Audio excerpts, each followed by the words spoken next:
Questa sera è il primo di 4 incontri.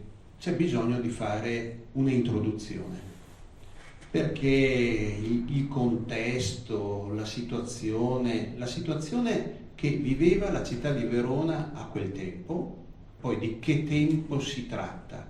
Allora faccio un'introduzione e quindi un'introduzione necessaria per contestualizzare questi personaggi e altri di cui non parleremo. E questa introduzione, ahimè, è un po' abbondante. Il rischio è che occupi tutto il tempo e allora mi do una mezz'ora la dedichiamo all'introduzione. Poi vedo dal vostro interesse se la vostra attenzione se cala la palpebra oppure no, e quindi magari credo che sia difficile contenerla nella mezz'ora e quindi quando incomincerò a parlare del Leonardi, anche lì con tutta probabilità interromperemo a un certo punto per non andare troppo, non sforare troppo l'orario delle 10 al massimo, e quindi mi regolo un po' così. Non riusciremo a parlare della figura, esaurire la figura di Leonardi tutta questa sera, proprio perché c'è questa introduzione che io ritengo necessaria e che ci porterà via un po' di tempo. Qua il microfono, vediamo se arriva fino a qua. Sì, benissimo.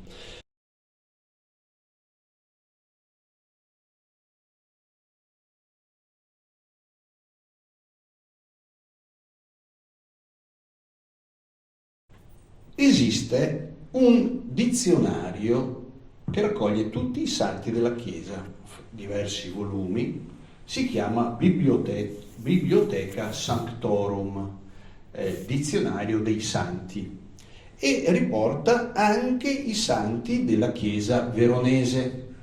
Fino al 1800 i santi canonizzati, quelli nel calendario, andando a spulciare, della Chiesa veronese sono 47. 47 santi veronesi, per la maggior parte credo sconosciuti, anche non solo al mondo intero ma anche agli stessi veronesi, e così distribuiti. Nei primi 1000 anni, nel primo millennio, i santi sono ben 39, quindi di questi 47, 39 sono vissuti prima del 1000. Lì ho scritto dal 280 perché, ecco, vi anticipo quello che dirò domani all'Università della Terza Età. La Chiesa veronese incomincia, parte i primi cristiani in quest'epoca qua, alla fine del III secolo. Poi in 600 anni successivi, dal 1000 al 1600, ci sono 8 santi canonizzati. Nei 2 secoli dopo il 1600 e tutto il 1700, santi 0. E è venuta meno la fede nella nostra diocesi, nella nostra città, nei nostri territori. Non è questo l'argomento che mi interessa.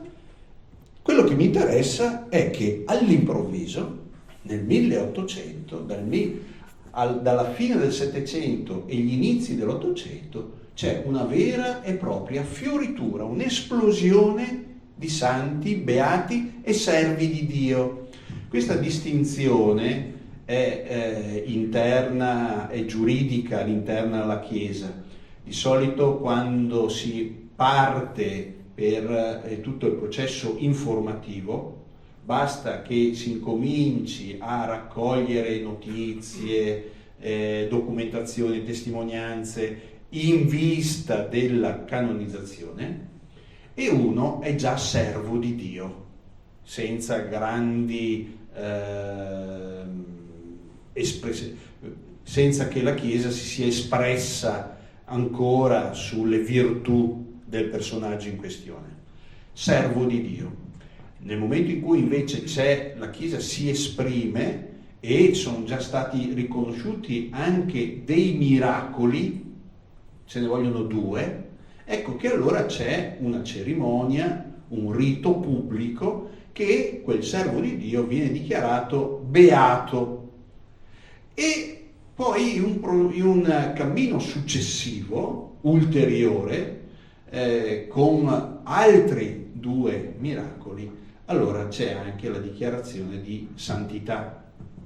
Però dal punto di vista quello che uno ha fatto in vita, servo di Dio, beato o santo, quello ha fatto.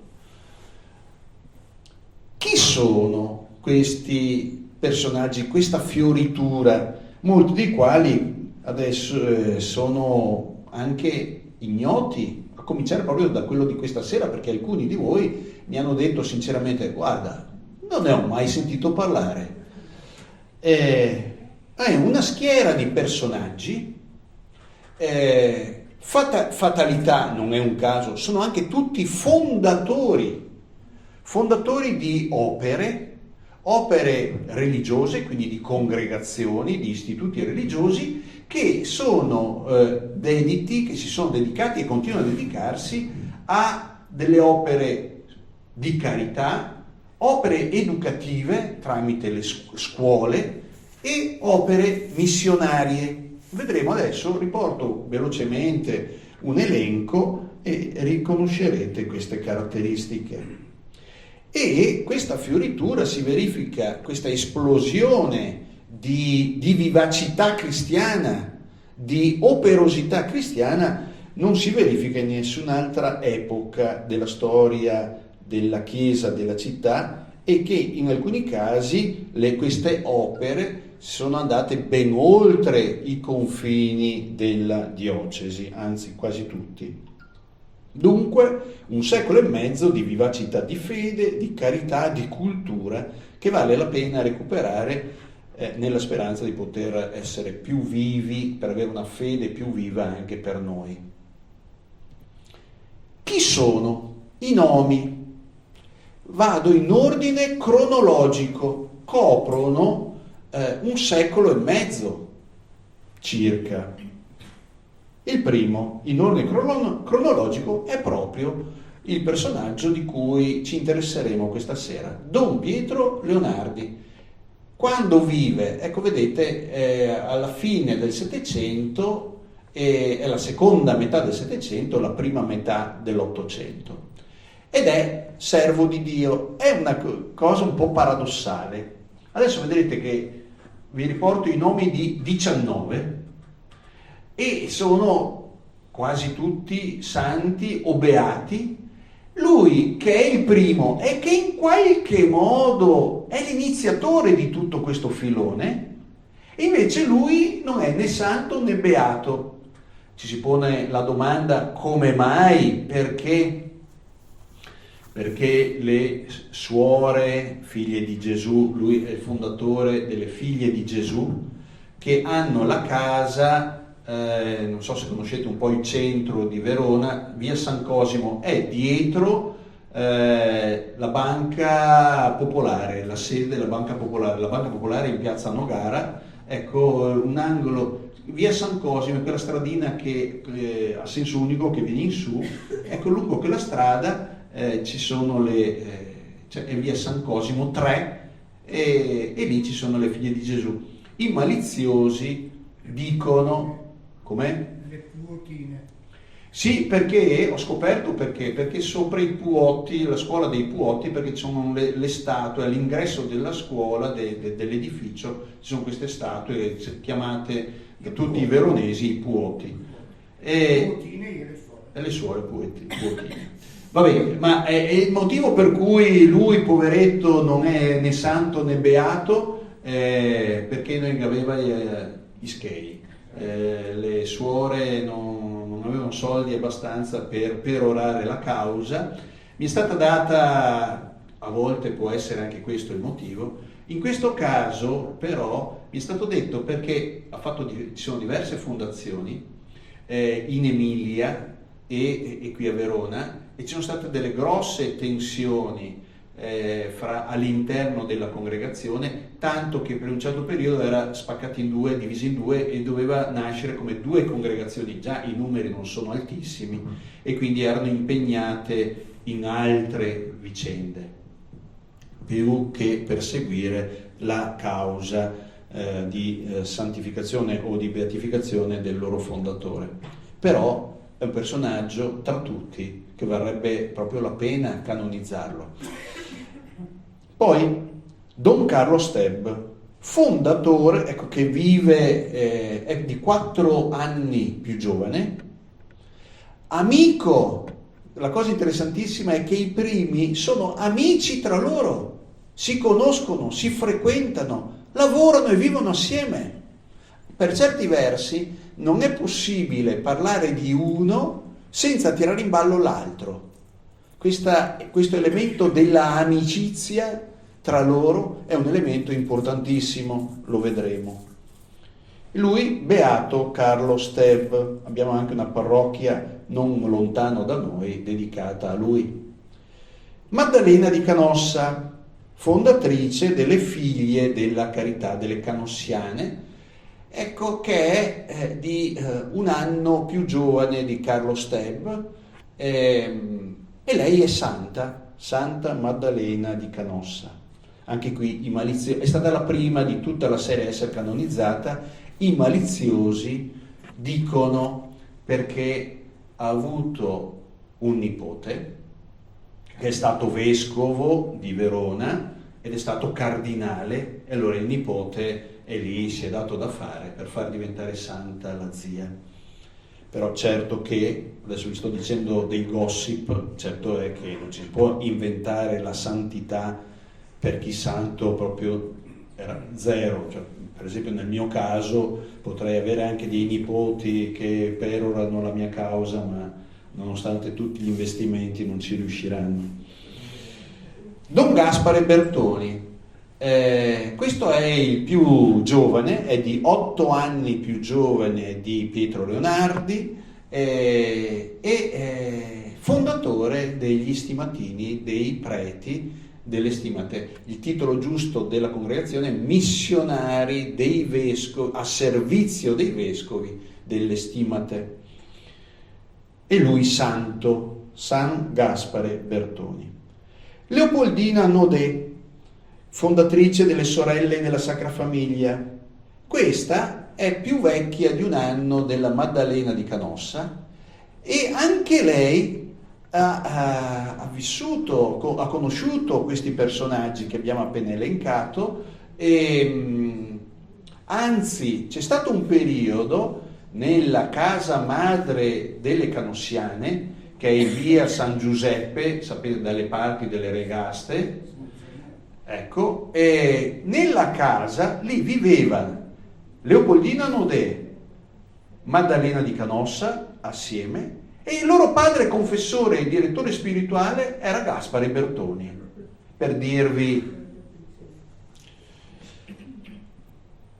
Teodora Campostrini, che inizialmente discepola della Canossa, fonda le Sorelle Minime della Carità di Maria Addolorata. C'è una scuola, Campostrini, che è in via Muro Padri, dalle parti di Giardino Giusti, se avete presente. E serva di Dio. Don Nicola Mazza, che fonda le Cooperatrici della Carità e della Pia Società di Don Mazza, quindi sia una congregazione femminile che una congregazione maschile. Lui, servo di Dio, ecco, è più giovane, vedete che siamo verso la fine del secolo. Lui ha 11 anni, anzi 21 anni, è di 21 anni più giovane di Leonardi. Sarà, per tornare un attimo indietro, lui è discepolo del Bertoni, lui stravede e vive insieme al Bertoni. Don Antonio Provolo, fondatore della Compagnia di Maria per l'educazione dei sordomuti e delle sordomute. Lui nasce ormai nell'Ottocento, 1801-1842, servo di Dio, muore giovane, vedete, a 41 anni, e lui era discepolo della Maddalena di Canossa, anzi la Canossa aveva identificato in lui quello che sarebbe dovuto essere il fondatore del ramo maschile dei canossiani. In realtà poi i canossiani partiranno con qualcun altro, ma Maddalena aveva messo gli occhi su di lui, poi a un certo punto invece lui si è messo a fare altro. Cofondatrice insieme al Provolo, Fortunata Gressner. Ho perso mezza giornata recentemente, ma ne avevo perse tante altre di mezze giornate nei tempi passati, per cercare di capire qualcosa della biografia di Fortunata Gressner, perché sono riuscito finalmente a capire in che anno è nata, ma non sono riuscito ancora a scoprire in che anno è morta. Se voi magari più abili di me nei meandri della rete... 1886 è morta. Dove c'hai scritto sul libretto? Bene, allora l'aggiungerò. Serva di Dio, anche lei. Maria Poloni, cofondatrice con Don Carlo Steb, serva di Dio. Ecco che mi sono dimenticato di mettere le date di nascita e di morte. Zeffirino Agostini, incominciamo già ad avviarci un altro parroco, ormai siamo nell'Ottocento, fondatore delle Orsoline, figlie di Maria Immacolata, beato. Poi Don Daniele Comboni, discepolo del Mazza, che fonda i Comboniani, il cui nome giusto sarebbe Figli del Sacro Cuore di Gesù, e poi del ramo femminile delle Pie Madri della Nigrizia. Lui nasce nel 31, muore nell'81, lui è santo. E poi Don Luigi Giacomelli, fondatore dell'Istituto delle Nostre Bambine, cioè raccoglie delle orfane, delle orfanelle e ragazze abbandonate e le accoglie, dà origine ad una congregazione religiosa con loro. Don Giuseppe Baldo, fondatore delle Piccole Figlie di San Giuseppe, muore ormai, siamo nel Novecento, 1915, beato Giuseppe Baldo. Beato Giuseppe Nascimbeni, ecco che noi qui a San Martino lo conosciamo perché lui a San Martino è una delle prime case che ha fondato ed è la nostra casa di riposo di San Martino. Lui fonda le Piccole Suore della Sacra Famiglia. Domenica Mantovani è la sua collaboratrice, è santa, fatta recentemente. Ci sono le suore di Brenzone, il castelletto di Brenzone, che insomma è stata dichiarata santa, non so se 2 anni fa, 1 o 2 anni fa. Poi Elena da Persico, fondatrice di uno dei primi istituti secolari femminili, che il nome Figlie della Regina degli Apostoli. Don Giovanni Calabria, che fonda i Poveri Servi e delle Povere Serve della Divina Provvidenza, è l'ultimo dell'elenco. Avevo detto 19, in realtà ne ho riportati 18. E poi che cosa ci sono in ballo? Diverse, ormai però siamo ai giorni nostri, ci sono una decina di cause di canonizzazione di personaggi veronesi, preti e laici in ballo, e quindi a cominciare dal vescovo Carraro. Primo. Come spiegare allora tanta abbondanza all'improvviso? Abbiamo visto la statistica: 47 santi, 39 tutti nel primo millennio, 8 in 6 secoli, 0 in 2 secoli, e poi all'improvviso tutta sta fioritura da dove viene? Certamente il primo fattore è la libera iniziativa dello Spirito Santo, è lo Spirito Santo che è libero e fa, agisce, suscita.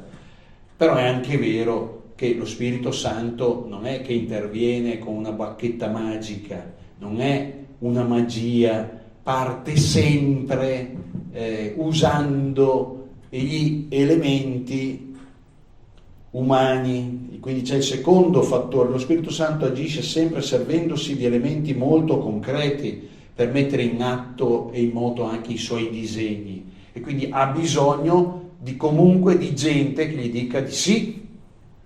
Così come da sempre l'iniziativa di Dio è l'attore, il protagonista principale, ma da sola l'iniziativa di Dio, la grazia, vuole aver bisogno degli uomini, anche dei 2 pesciolini e dei 5 panini d'orzo, ma ha bisogno di quelli per poter fare grandi cose. E allora ci possono essere delle spiegazioni storiche, razionali, ragionevoli, che possono in qualche modo spiegarci come mai all'improvviso tutto questo florilegio, che per 2 secoli invece zero. Io ne ho identificati 3 elementi. Parlo in prima persona perché l'argomento di cui vi sto parlando ci ho studiato sopra 12 anni, perché è l'argomento della mia tesi di dottorato, quindi ecco il rischio di essere lungo, verboso e prolisso, perché il rischio è di perdermi in tanti particolari e di perdere di vista l'essenziale. Allora, quali sono questi 3 elementi? Qualcosa che riguarda il tessuto cristiano del popolo veronese, della Chiesa veronese, e quindi soprattutto questa accezione alla carità, quindi la tradizione caritativa veronese che viene da lontano, e quindi anche tutto il volontariato così diffuso dalle nostre parti, ma anche in tutto il Veneto. Come spiegare? C'è una storia dietro. Secondo elemento importantissimo, che è proprio il titolo, riguarda il titolo della mia tesi di dottorato: un vescovo. C'è un personaggio particolare, vedremo chi è, cosa fa, ha messo in atto una strategia, aveva un'idea, e io non lo conoscevo questo personaggio. Mi ha dato il titolo della tesi di dottorato un mio amico che conosceva uno spagnolo, che essendo comboniano, avendo fatto lui la sua tesi di dottorato su Don Comboni, è venuto a conoscenza di tutto un filone della storia cristiana veronese, ed è stato lui a indicarmi: metti il naso su questo vescovo. E poi terzo, quindi 3 elementi: primo, una tradizione preesistente; 2, una persona particolare, un vescovo; terzo, delle circostanze storiche che con i primi 2 elementi non c'entrano niente, perché sono delle circostanze addirittura negative, nefaste. L'arrivo di Napoleone, con la guerra, con tutta una serie di vicende che sono negative, ma questa negatività ha costretto l'organismo ecclesiale, il corpo ecclesiale, come a mettere in moto degli anticorpi, e ha prodotto quello che ha prodotto. E adesso qualche parola su ognuna di questi 3 elementi. La tradizione caritativa veronese, in che cosa consiste? C'era una presenza diffusissima di confraternite. Pensate che quando arriva Napoleone e le fa chiudere, le chiude tutte, si è fatto addirittura un elenco, perché hanno fatto l'elenco, sono 536 confraternite, senza contare quelle del Santissimo Sacramento che erano una per ogni parrocchia. Quindi, grosso modo, le confraternite arrivavano ad essere circa 700, numerosissime dunque. Che scopo avevano? Si ritrovavano i fedeli come delle associazioni, si ritrovavano attorno ad un luogo che poteva essere una cappellina, una chiesetta, molto più spesso degli altari nelle chiese. Nelle grandi chiese vedete che c'è tutta una serie di altari, ognuna è dedicata ad un santo, giusto? Quel santo lì, c'era allora la confraternita di San Carlo Borromeo. Qual è il compito? Quello di mantenere l'altare pulito, mantenere il cero acceso, magari la pulizia, ma anche quello dell'addobbi, i fiori, eccetera, eccetera. E in alcune occasioni si ritrovavano a pregare, solita attorno all'altare o nella chiesetta, e si ritrovavano a volte settimanalmente, alcune confraternite, altre mensilmente, con una serie di devozioni e con un impegno soprattutto di pregare per le anime dei defunti, dei soci della confraternita già morti. E quindi il fatto di appartenere ad una confraternita era il motivo, lo stimolo qual era? Quello di avere delle preghiere di suffragio, delle messe di suffragio e quando si era vivi di poter vivere come c'è il gruppo che dice il rosario al lunedì sera, o c'è quelli che fanno l'adorazione eucaristica il giovedì, o quelli che fanno l'adorazione eucaristica ci si ritrova. Le confraternite avevano questo scopo e raccoglievano anche offerte, ed è questo che ci interessa di più. Con i soldi che avanzavano facevano la beneficenza, cioè aiutavano delle famiglie povere e quindi molto spesso delle ragazze traviate, abbandonate, con dei figli da mantenere, e a volte alcune confraternite più facoltose istituivano annualmente alcune cosiddette borse di studio per delle giovani. Vedete che parlo del femminile perché era soprattutto la realtà femminile che aveva più bisogno. Oppure si andava in cerca, si cercava di sostenere e di aiutare i cosiddetti poveri vergognosi, quelli che non si conoscevano, che si vergognavano di manifestarsi, e quindi si andava a cercarli per aiutarli. E poi la carità del popolo, famosa, quella la carità del popolo cristiano veronese, famosa fin dai tempi di San Zeno. C'è una predica di San Zeno che elogia i fedeli della città e della diocesi per la generosità e per l'attività caritativa. Ma soprattutto dal 500 in poi questa carità si organizza, dando luogo a delle associazioni che si occupano stabilmente e con regolarità della visita di coloro che erano negli ospedali, delle ragazze traviate, delle donne pericolanti, dei poveri vergognosi, degli orfani, dei derelitti, dei mendicanti, dei carcerati. E quindi c'era tutta una attività organizzata, strutturata e organizzata, che lungo il Settecento però era andata calando.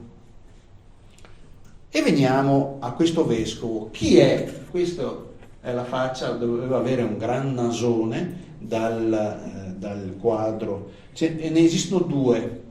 Uno buio, che si vede pochissimo, in sacrestia a San Luca, ed è posto proprio sopra alla porta d'ingresso della sacrestia, e poi questo deve essere quello di Desenzano, nel Duomo di Desenzano, e questo si chiama Giovanni Andrea Avogadro.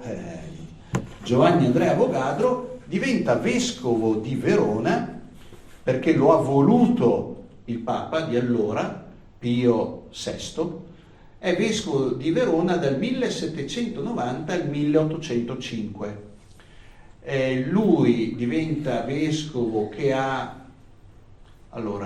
del 35, quindi aveva 55 anni, diventa vescovo che aveva 55 anni e vedete che va in pensione a 70, cioè darà le dimissioni. Anzi insisterà a un certo punto il Papa successivo, Pio VII, che non voleva concedergli le dimissioni, sarà costretto ad accettarlo. Ma è una storia interessantissima da questo punto di vista qui. Comunque, gesuita, e questo ha la sua importanza, era già stato a Verona per 12 anni, viveva, lui gesuita a un certo punto viene sciolto l'ordine dei gesuiti e tutti i gesuiti, tanti gesuiti si disperdono e entrano tra il clero, tra i preti delle diverse diocesi. Lui, veneziano, viene a Verona perché? Perché a Verona c'ha una sorella, vedova di un conte Cicogna, che abitava, casa sua era di fronte al Giardino Giusti, proprio la casa che fa angolo con via Carducci. Insegnante, grande predicatore di missioni popolari. Le missioni popolari era occasione dove c'erano i predicatori che predicavano in alcune chiese, e poi catechesi, e poi Eucaristia, confessioni, adorazione eucaristica, e c'erano questi grandi predicatori di missioni che giravano l'Italia, e lui aveva girato l'Italia ed era stato conosciuto dal Papa perché in occasione di una sua predicazione a Roma. Confessore, direttore spirituale, soprattutto dedito al discernimento delle vocazioni religiose giovanili, maschili e femminili, e al centro di una rete di amicizie cristiane. Amicizie cristiane era una specie di movimento di allora che cercava di combattere l'agnosticismo o comunque lo spirito antireligioso illuministico, ritrovandosi a piccole cellule di 12 persone per pregare, per studiare, e raccoglievano una grande biblioteca cattolica con i testi più moderni di allora, per combattere l'illuminismo, non soltanto dicendo il rosario, ma soprattutto studiando e quindi cercando di dare una motivazione razionale, ragionevole, convincente alle obiezioni illuministiche sulla fede. E che cosa fa di così importante? Vuole portare una nuova immagine di prete in diocesi, e vuole che i suoi preti siano così, secondo la sua immagine. Ma che immagine è? E per cercare di capire dobbiamo cercare di vedere com'era la situazione del clero al suo arrivo. Cosa facevano i preti? Intanto erano tantissimi. Pensate che era il 2% della popolazione. Vi faccio un esempio, perché ci sono gli elenchi dei censimenti. San Vitale, una parrocchia che non esiste più, e che è dalle parti, non so se sapete dove è Santa Maria del Paradiso, insomma c'è via San Vitale, comunque dalle parti dell'università, ecco. Non c'è più la chiesa di San Vitale, è rimasta la via. A San Vitale i preti erano 50 e le parrocchie, voi sapete quanti abitanti avevano le parrocchie? Quelle più numerose, le grandi parrocchie della periferia, sempre all'interno delle mura cittadine, arrivavano al massimo a 2000. C'era la parrocchia di San Giovanni in Fonte, che è il Duomo, il battistero del Duomo, che di abitanti ne aveva 200. e quindi con tutti questi preti, senza contare poi tutti i religiosi. Quindi erano così tanti e dunque poco impegnati. Cosa facevano? Pochissimi impegnati nella pastorale. Il parroco in città, dentro le mura cittadine, le parrocchie erano 47. C'era il parroco e il curato, che erano impegnati in che cosa? Nell'amministrazione dei sacramenti, di alcuni sacramenti, neanche tutti. Soprattutto l'estrema unzione, il battesimo e l'estrema unzione, l'inizio della vita, le prime comunioni, i matrimoni e l'unzione degli inferi, l'estrema unzione. Ma le confessioni raramente confessavano, c'era qualche confessore e tutti i preti, tutti gli altri preti cosa facevano? La loro attività pastorale si limitava a dire la messa e la recita del breviario e poi andavano a caccia.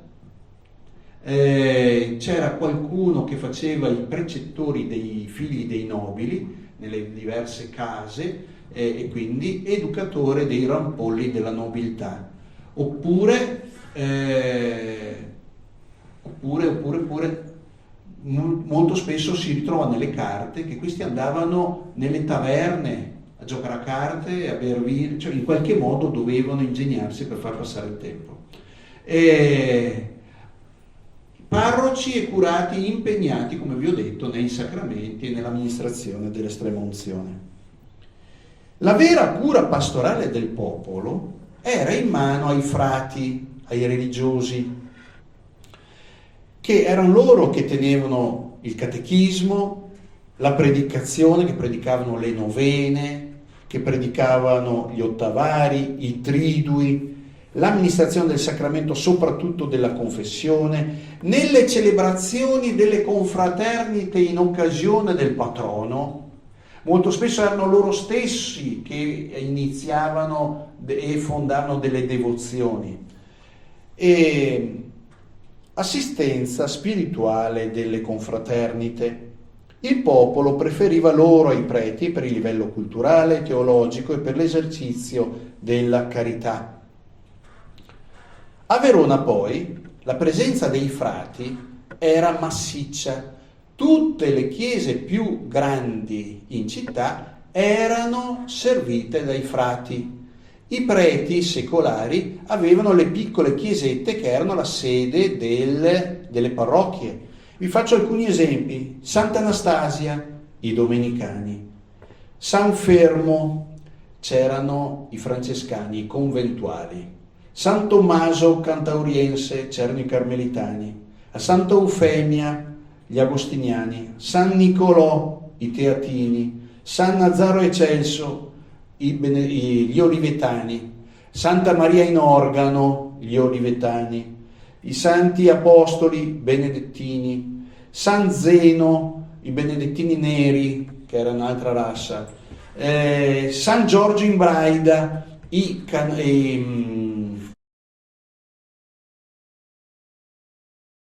era un ordine religioso, i canonici di San Giorgio in Alga, che è un'isola di Venezia. Erano dunque queste chiese che erano il coagulo della pietà collettiva, ma anche della vita culturale, economica, artistica della città e di raccolta delle offerte. Avogadro, quando diventa vescovo, vuole che i preti tornino ad essere missionari apostolici e quindi pastori, che tornino a curare loro la cura delle anime dei fedeli, che diventassero pastori in cura d'anime e quindi dediti alla confessione, alla direzione spirituale, alla carità. E dunque cosa fa? Fin da subito investe le sue energie migliori nella formazione dei più giovani, dei futuri preti, perché dice bisogna partire da zero. E vuole una nuova generazione di preti. Incomincia dicendo che qua non è che bisogna ordinare tutti, quindi deciso ordinare soltanto quelli che ne sono degni, che abbiano veramente la vocazione. Li vuole sì devoti, ma li vuole soprattutto colti, che abbiano studiato, che siano in grado di dare le ragioni della fede, perché di questo c'è bisogno anche tra il popolo. Che tornassero ad essere apostoli in missione e dunque capaci di predicare, capaci di confessare, di amministrare i sacramenti, di una liturgia degna di questo termine, dediti alla catechesi, operosi nella carità. Per questo, in seminario, incomincia subito, cambia rettori, cambia insegnanti, cambia libri di testo, rinnova la struttura dell'edificio, cambia l'organizzazione della vita interna, perché erano sempre fuori e quindi li incomincia a radunare che rimanessero lì in seminario. Istituisce delle accademie, e cioè lui dalla sua tradizione gesuitica, cioè dei laboratori dove i seminaristi imparassero le materie filosofiche, teologiche e giuridiche, ma esercitandosi sotto la guida di sacerdoti che fossero esperti e quindi esercitandosi in questo ambito. Compare frequentemente in seminario lui stesso, di persona, per verificare, faceva delle sortite a sorpresa, capitava in seminario e interrogava gli studenti, ancora non interrogava i professori, ma vedrete che farà qualcosa di analogo, e per verificare anche le condizioni spirituali e culturali dei seminaristi, stupendoli per la vastità delle sue conoscenze, e a volte recitava dei testi latini e della letteratura o della teologia o della filosofia a memoria, pezzi lunghissimi, tant'è vero che i seminaristi rimanevano colpitissimi da questo e lo riportano nelle cronache. E quelli che preti erano già, che cosa combina? Li lascia andare alla deriva? Ma che? Tenta di cambiare anche loro. Mette in moto dei luoghi educativi a cui obbliga i preti a partecipare, e a chi mancava troppo spesso gli tira via la congrua, cioè gli dice manchi. C'erano alcuni incontri dove rilevava che uno era assente per 3 volte, non gli dava lo stipendio, e quindi c'erano dei buoni motivi per poter partecipare. C'era l'esame annuale per il rinnovo della facoltà di confessare, perché è vero che tutti i preti possono confessare, ma hai bisogno del permesso del vescovo per poterlo fare, così come tutti i preti sono esorcisti, ma non tutti esercitano il ministero dell'esorcismo, e quindi c'è bisogno di un permesso, di una facoltà. E lui cosa fa? Noi in genere la facoltà della confessione si dà all'inizio e ti resta per tutta la vita. In realtà non è così automatico. Lui istituisce degli esami annuali che per poter avere la facoltà di confessare tu devi sorpassarlo tutti gli anni. E poi la partecipazione agli esercizi annuali durante la settimana santa che teneva lui, la settimana di formazione sui temi della morale cattolica la faceva d'estate, gli incontri mensili vicariali per la soluzione dei casi morali, ecco, quando mancavano non gli dà più i soldi, le accademie, ecco, analoghe a quelle di seminaristi, ma in questo caso per migliorare c'erano le accademie di predicazione, le accademie per la catechesi e per la liturgia, per esercitarsi, e si era obbligati a partecipare. E poi la verifica periodica delle scuole di dottrina cristiana ha messo in piedi tutta un'organizzazione non si limitava soltanto ad esortare i preti sulle vie del bene, ma metteva in atto anche tutto un sistema organizzativo per poter verificare se poi le cose andavano effettivamente così. Per l'importanza di questi momenti li teneva direttamente lui o il suo vicario generale. E una particolare, chiedeva ai preti che esercitassero la carità in modo concreto, non episodico, ritenendo la dimensione necessaria per un ministro sacro, e suggeriva loro anche un modo concreto e pratico per esercitare questa carità. Diceva nella sua prima lettera pastorale, 1790, scrive tra le altre cose: guardate che abbiamo, la provvidenza ci dà in città la presenza di un grande ospedale che si chiamava Ospedale della Misericordia, e sapete dove era situato? In Piazza Bra, dove c'è la fontana, in Piazza Bra, dove c'è il giardino con le piante, eccetera, eccetera. Lì c'era un quartiere di case, di vecchie case che risalivano al Medioevo, e una ala andava ad attaccarsi all'arena e l'altra andava dove c'è adesso il municipio, Palazzo Barbieri. Palazzo Barbieri viene costruito dopo che tutto questo quartiere viene demolito, che l'ospedale della vecchio ospedale della Misericordia viene demolito, e lì c'erano, dove c'è Palazzo Barbieri, c'erano due chiesette, una più grande e una più piccola, una Santa Maria della Misericordia e l'altra Sant'Agnese, che erano collegate all'ospedale, e ci stanno dentro 250 ospiti, ma era fatiscente. Poi la piazza, la confusione della piazza, eccetera, eccetera, eccetera. E quindi indica in modo concreto: andate a visitare, per poter esercitare la carità, la visita degli ammalati all'ospedale civile. C'erano anche altri piccoli ospedaletti, ma che tenevano 20-30 persone disseminati in giro per la città, poi verranno chiusi.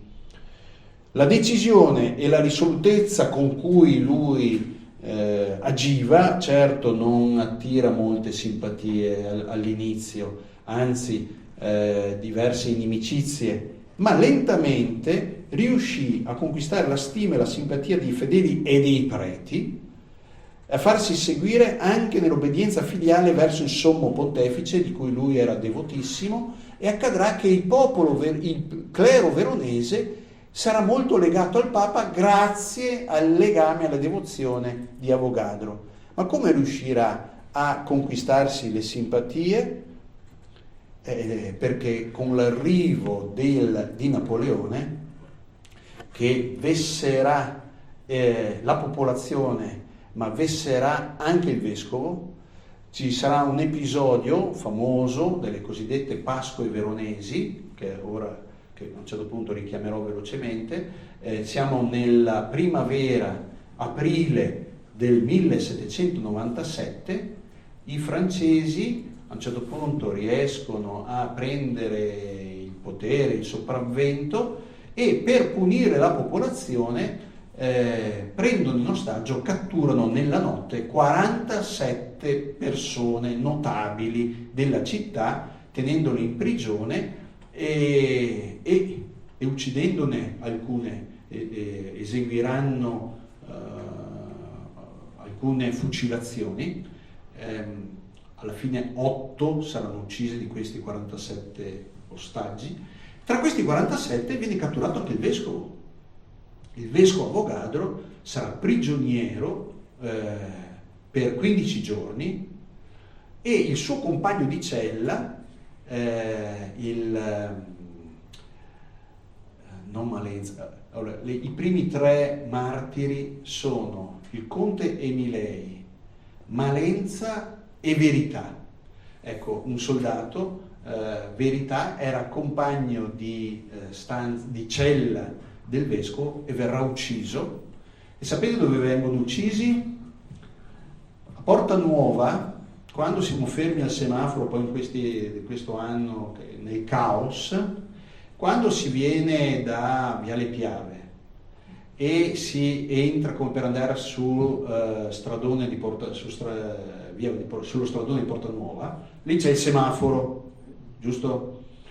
Lì c'è, sul fianco di Porta Nuova, vedete che c'è una lapide con scritti: qui furono uccisi il conte Emilei, conte Verità e Malenza.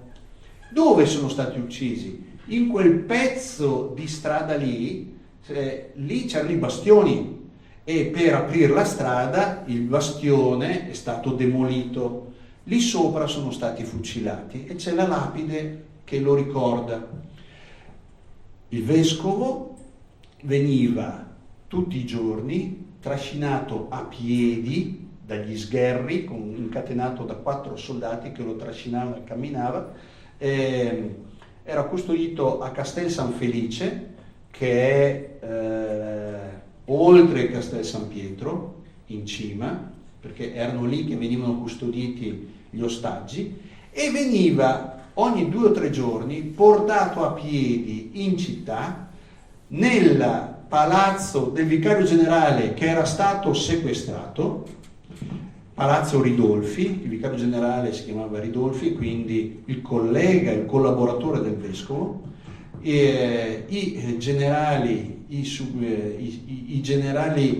francesi avevano requisito Palazzo Ridolfi, che è all'inizio di Stradone Maffei, la vecchia sede del Galilei, oggi succursale del Montanari.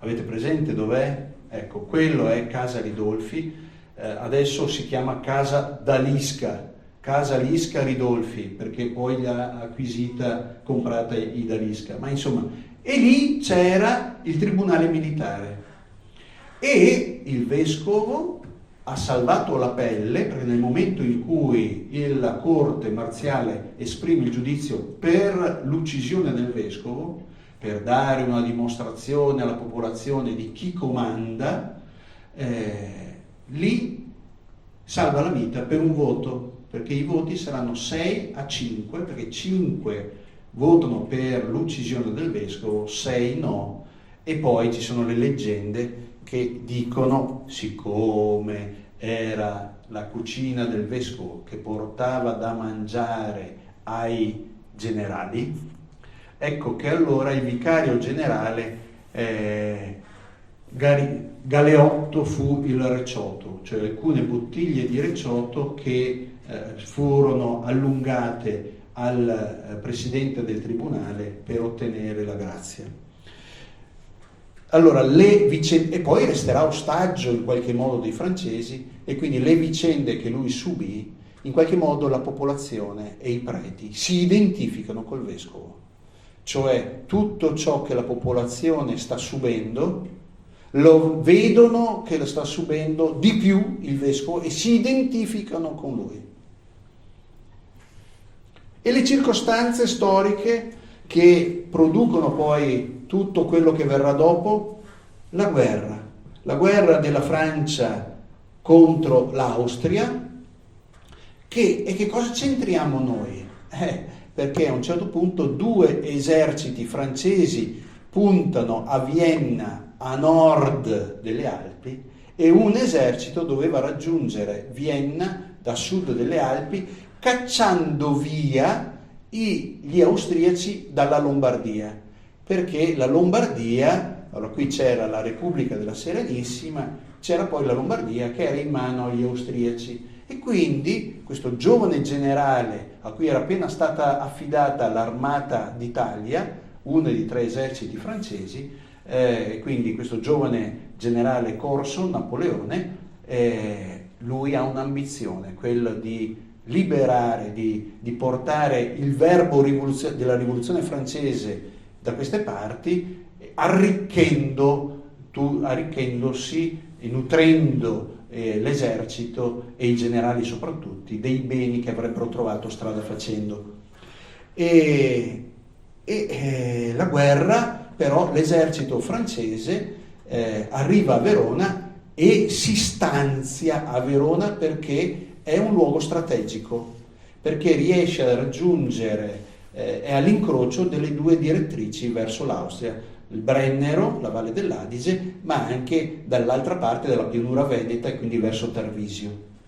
E da qui a Verona e i territori circostanti si verificheranno degli scontri durissimi tra i 2 eserciti, e quindi famose sono le battaglie di Caldiero, di Rivoli, di Arcole, l'assedio di Mantova, che durerà mesi e che cadrà il 2 febbraio del 97, E queste vicende riempiranno, ecco il secondo elemento, la città provoca fame, perché la distruzione di tutti i territori e di raccolti attorno alla città, la disoccupazione, la povertà, città sommersa da feriti e moribondi, i soldati.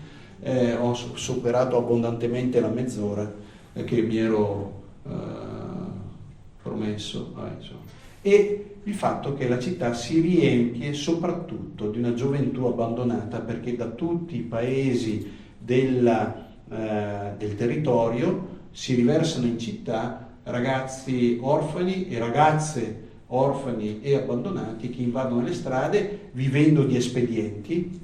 E poi le leggi napoleoniche, con Napoleone, sopprimerà gli ordini religiosi e le confraternite, cioè mandando in crisi tutta l'opera di carità e di sostegno della povertà, perché veniva tenuta in piedi dalle confraternite e dagli ordini religiosi, manda in crisi tutto il sistema quel po' che esisteva di educazione delle scuole, che non esisteva l'educazione nelle scuole pubbliche, c'erano i monasteri, le suore di clausura, ogni monastero aveva le sue 10-12 ragazze che educava, e la stessa cosa succedeva per i religiosi e per i frati.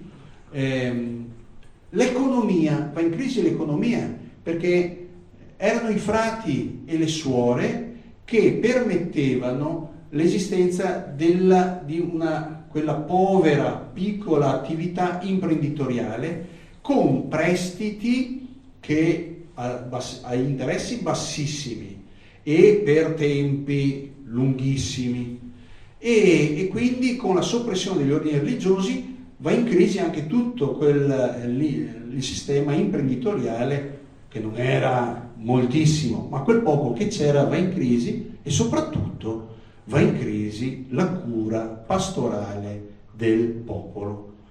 E quindi, e qui concludo, qui salto perché vi ho anticipato,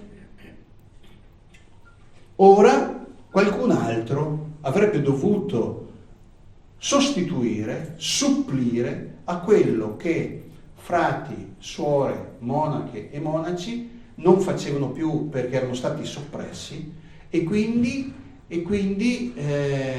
una generazione di giovani preti educati e formati nel seminario voluto dall'Avogadro secondo quello stile lì di missionari, di pastori dediti alla carità, attenti ai bisogni, ecco che è pronto a subentrare e a prendere su di sé questo compito. E il primo di questi è proprio il nostro amico Pietro Leonardi. Iniziamo a parlare di lui, diciamo intanto, così ci portiamo avanti. Don Pietro Leonardi, questa è l'unica immagine che abbiamo di lui. Nasce a Verona, 10° di 12 figli. Nasce in una famiglia agiata, con il padre che è farmacista e commerciante. Nasce proprio in centro a Verona, in via Quattro Spade, e questa lapide è all'incrocio, questa è messa in via Mazzini. Se di fronte alla libreria Guelfi, ecco, proprio di fronte, come? Non c'è più la libreria Guelfi, però c'è ancora scritto sopra, c'è ancora l'iscrizione sopra, e di fronte, l'edificio di fronte, ci sono proprio queste due lapidi, cioè due lapidi, una lapide che dice della nascita in questa casa che fa angolo in via Mazzini, in questa casa è nato Pietro Leonardi. Quando aveva 13 anni si verifica un episodio che avrebbe segnato la sua vita. Cosa accade? Che il Papa è a Verona, pensate, esattamente anche quest'anno, Il Papa è a Verona, torna da Vienna, era andato a incontrare l'imperatore Giuseppe II, un incontro che non c'è stato, un viaggio negativo, e comunque viene a Verona e si ferma 3 giorni. Com'è? Il vescovo scappa. E il vescovo scappa. Ma l'avevo già detto io l'anno scorso? No, non lo sapevo. Sì? Quante cose sai? Vabbè, insomma, Pio VI viene qui, abita all'hotel Due Torri e quindi celebra la messa in arena. C'è tutta la città partecipa praticamente alla messa e c'è anche un giovane ragazzo, Pietro Lonardi, 13enne, che in quell'occasione sente chiaramente la sua chiamata al sacerdozio ed effettivamente entra in seminario dai 13 ai 16 anni. Allora non è che in seminario si andasse la formazione sacerdotale funzionasse esattamente come funziona oggi, quindi noi immaginiamo il seminario come un luogo dove si viene educati tutti lì, e invece c'erano anche forme miste, anche lui abitava a casa e andava in seminario, e per alcuni periodi stava dentro, per alcuni periodi stava fuori,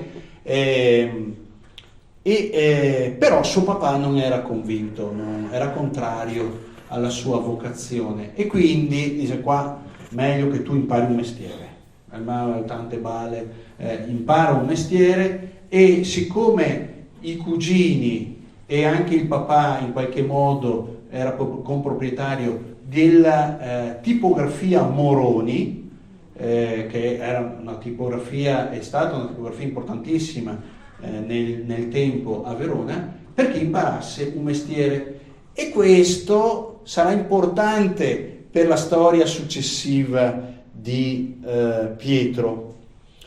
Però, anche se lui stava lavorando, continua a scrivere al suo direttore spirituale, che sentiva comunque la sua strada era un'altra. Rientra in seminario a 19 anni, questa volta d'accordo con il padre, e sono gli anni 1788-1792, e c'è una caratteristica che riguarda Pietro, che lo segna da subito: la sua propensione naturale verso i malati.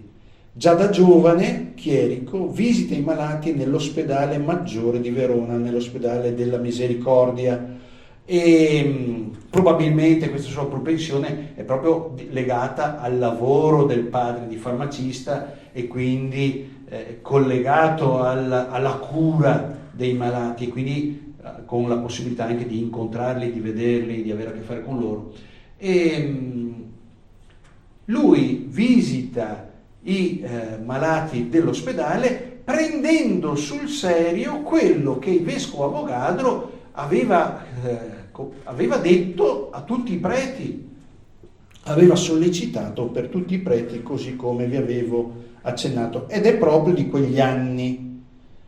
Diventa sacerdote a 24 anni, siamo nel 94, ed accade una cosa che non era usuale: la festa della sua prima messa. Celebra la sua prima messa e c'è un ospite particolare che partecipa anche a pranzo, ed è il vescovo Avogadro, e questo ci dice del particolare legame tra Pietro e Avogadro.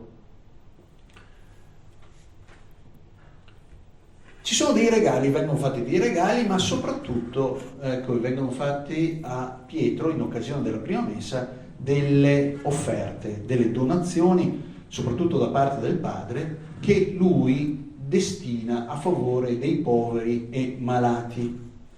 E già da qui si vede il suo interesse, il suo spirito. Diventa prete, e qual è il suo ministero? Incomincia a fare il catechista, un'attività che non era, abbiamo visto, normale presso i preti, e incomincia a predicare esercizi spirituali. Ecco, vedete che le caratteristiche della una nuova impostazione di figura di prete incomincia a realizzarsi e fa gli esercizi spirituali, predica presso i militari di Castelvecchio. Continua a frequentare l'università di Padova, che poi abbandonerà, ma ecco che accade. Arrivano i francesi, arrivano a Verona il 1 giugno del 96, c'è ancora la guarnigione scarsa, ma insomma veneta, e quindi per 9 mesi, fino alla primavera del 97, ci sarà in città Verona la guarnigione veneta, ma ci saranno anche i soldati francesi. Pensate che arrivano e sono 15.000 i soldati francesi, in una popolazione di 45.000 persone. Quindi un terzo della popolazione, anzi un terzo circa, in realtà diventa un quarto, perché 45 più 15 fa 60, e quindi un quarto della popolazione erano i militari francesi. Nell'estate, autunno, a 27 anni, quell'estate lì che sono arrivati i francesi, Don Pietro fonda la Evangelica Fratellanza. Questo è un passaggio importantissimo. Lui, frequentando gli ammalati, si accorge di una cosa, lui è convinto di una cosa, che la situazione, la condizione dell'infermo, infermo vuol dire che sta fermo. L'ospedale, dobbiamo pensare che gli ospedali non erano così come li conosciamo noi. Chi era ospitato nell'ospitale? La medicalizzazione, noi si va all'ospedale quando si è ammalati. In realtà questa cosa qui accade durante l'Ottocento. Prima negli ospedali venivano ospitati tutti coloro che non potevano essere autosufficienti. E quindi c'era dentro di tutto, c'erano anche gli orfani, c'erano le ragazze abbandonate, c'erano quelli che erano senza lavoro, c'erano senza tetti, c'erano ammalati, e c'era anche una condizione di promiscuità che rendeva tutto molto, molto pericoloso dal punto di vista morale. Ma c'era anche un altro aspetto. Di che cosa si accorge Pietro? Che la condizione della malattia e dell'infermità mette a rischio anche l'anima. E guardate, basta fare soltanto qualche piccolo esempio di vita quotidiana anche dei nostri giorni per rendersi conto della verità di questo. Quando uno sta male col fisico e col corpo, non è vero che gli va in crisi anche lo spirito?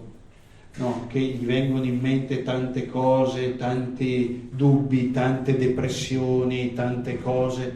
E quindi Pietro dice: è necessario che il sacerdote sia presente nel momento della infermità.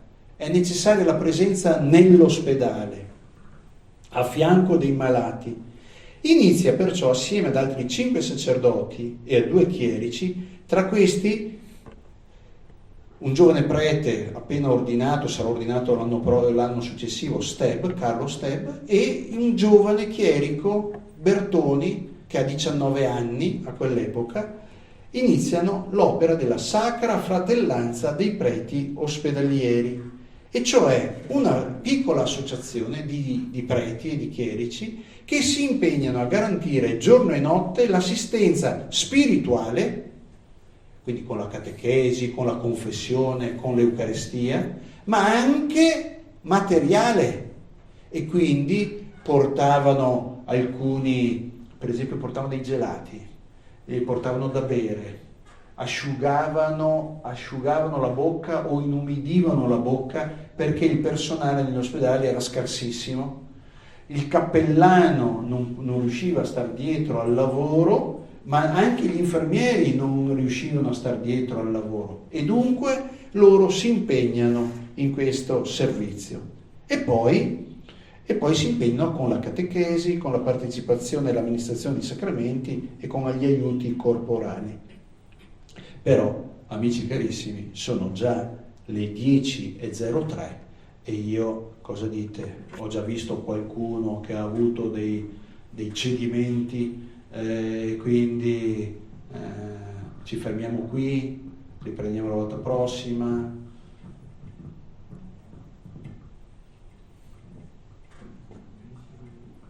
Eh? 5 minuti, Ezio, ce la fai? Dai. Allora, quindi fonda questa associazione, ma avviene che proprio in quel momento lì, in quel periodo lì, si scatena tutte le battaglie e le guerre che avevamo già ricordato prima nel territorio circostante Verona. E quindi feriti, morti, pensate che tutti i prigionieri che allora a Mantova c'erano gli austriaci asserragliati e i francesi assediano la città di Mantova per mesi. I soldati all'interno a un certo punto si arrendono, ma tutti i prigionieri austriaci vengono portati a Verona e tutti i feriti delle battaglie che lungo la Valle dell'Adige e lungo la pianura padana vengono portati a Verona e quindi la città si riempie di malati, di feriti, di soldati austriaci, francesi e quindi bisogna parlare in francese, bisogna parlare in tedesco, bisogna parlare in latino, eccetera, eccetera, eccetera. E i nostri giovani preti, siccome gli arrivavano, quando arrivavano, prima di tutto, gli ospedali, non c'era più posto nell'ospedale della Misericordia e quindi non si reclutano, come il termine giusto, si espropriano, si requisiscono monasteri, conventi, chiese che diventano tutti ospedali quindi i monaci, le monache soprattutto si restringono in alcune ali, in alcune zone limitate del monastero e il resto è per i soldati feriti. Ma i nostri preti Bertoni, o meglio Steb soprattutto, e Leonardi, siccome gli arrivavano, aspettando in ospedale gli ammalati, gli arrivavano morti troppo tardi, allora andavano ad amministrare l'estrema unzione e la confessione nei campi di battaglia e mettendo a repentaglio, a rischio la loro vita. E poi vi ho parlato dell'assedio di Mantova, tutti gli austriaci, la popolazione mantovana si è ammalata di peste, e che cosa avviene? Che tutti i prigionieri vengono portati a Verona, proprio per non contagiare tutti. Viene riattivato fuori città il lazzaretto che viene e aveva 2.000-2.500 degenti e morivano come le mosche. E lo Steb, ne parleremo, soprattutto lo Steb che andava nei campi di battaglia e al lazzaretto, perché lì c'erano gli ammalati, i feriti tedeschi, austriaci. Lui che era tedesco e sapeva la lingua era l'uomo della provvidenza, ma si beccherà la peste, lo scorbuto anche lui, e rischierà in quell'occasione la vita, e Leonardi lo seguiva.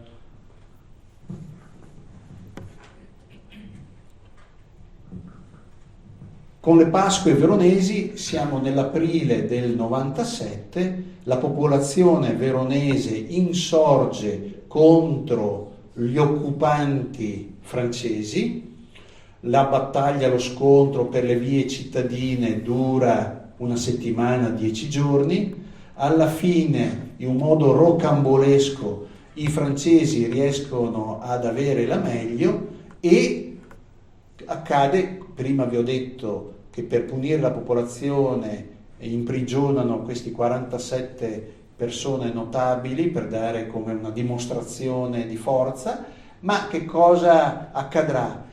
Oltre a questo, accadrà che finisce con la presa di potere dei francesi, finisce il dominio veneto e finirà anche da lì a pochi giorni proprio la Repubblica della Serenissima, perché accadrà la stessa cosa anche a Venezia, e verrà eletta la municipalità democratica, che sarà dei giacobini in mano appunto ai francesi. La città ormai è tutta un grande ospedale e l'opera di Don Pietro e dei suoi amici diventa sempre più urgente. Abbandona perciò gli studi padovani e nella fratellanza ai primi sacerdoti incominciano a unirsi anche i laici, aumenta il numero dei sacerdoti che partecipano alla fratellanza, alla evangelica fratellanza, che non sono più soltanto 6, ma incominceranno e diventeranno addirittura 24, lo stesso i chierici, i seminaristi, e i laici hanno il compito di assistere di notte all'ora dei pasti, quindi andavano a imboccare i malati e c'era tutta un'organizzazione che si facevano i turni e quindi a seconda anche delle classi dei laici. Dopo alcuni anni, nel 98, ecco 2 anni dopo, entrano anche le donne perché entravano nei reparti femminili. E tra le prime c'è proprio Maddalena di Canossa. Ci fermiamo qui però.